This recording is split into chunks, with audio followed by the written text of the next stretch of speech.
Pemirsa, Dinas Pemberdayaan Perempuan dan Perlindungan Anak Lombok Timur bersama Lombok Research Center susun standar operasional prosedur untuk memaksimalkan pelayanan UPTD PPA. SOP yang lebih baik diharapkan berdampak pada pelayanan dan penanganan kasus yang lebih baik dan lebih cepat. Dinas Pemberdayaan Perempuan dan Perlindungan Anak bersama Lombok Research Center dan beberapa organisasi perempuan di daerah susun standar operasional prosedur pelayanan unit pelaksana teknis daerah perlindungan perempuan dan anak.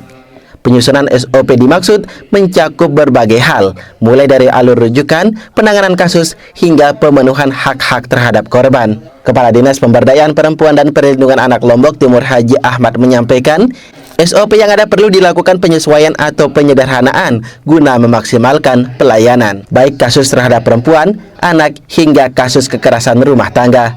SOP ini sendiri dibahas bersama beberapa unsur, mulai dari kepolisian, rumah sakit, dinas sosial, dan beberapa organisasi pemerhati perempuan dan anak. Penyediaan SOP ini dinilai penting, mengingat setiap tahun terjadi peningkatan angka kasus di daerah dan diharapkan berdampak pada penyelesaian kasus yang lebih cepat. Memang SOP-nya sudah ada, tapi mungkin akan dipersingkat, diperjelas, dan barangkali lebih gampang untuk pelaksanaan dan untuk penyelesaian permasalahan-permasalahan kasus di lapangan. Misalnya tentang kasus kekerasan terhadap perempuan, kasus kekerasan terhadap anak, itu nanti SOP-nya untuk lebih dipermudah, jangan sampai terlalu berbelit-belit menjadi mat, sehingga nanti permasalahan kasus ini tidak akan selesai penanganannya.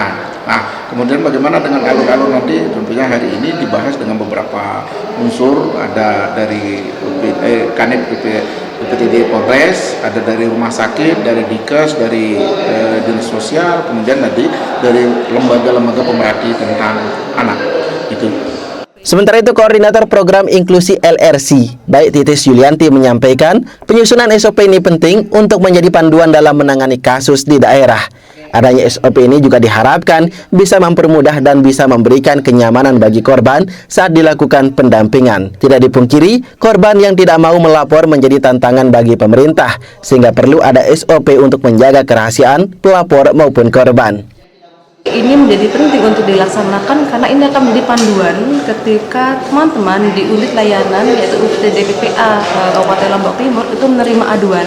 Tentunya ini akan berharap bahwa akan mempermudah dan juga akan memberikan kenyamanan bagi korban yang melakukan pelaporan kepada unit PPA. Sebenarnya tantangannya itu adalah di korbannya, karena memang kita sejauh ini yang jadi tantangan terbesar adalah ketika korban itu kemudian melapor.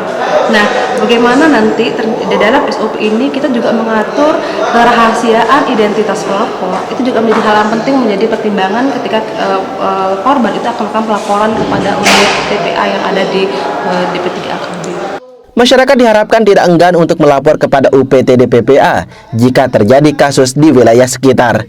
Hal ini penting agar penanganan kasus terhadap korban bisa dilakukan secara cepat dan mendapat penanganan yang lebih tepat. Tim Liputan Selaparang TV melaporkan.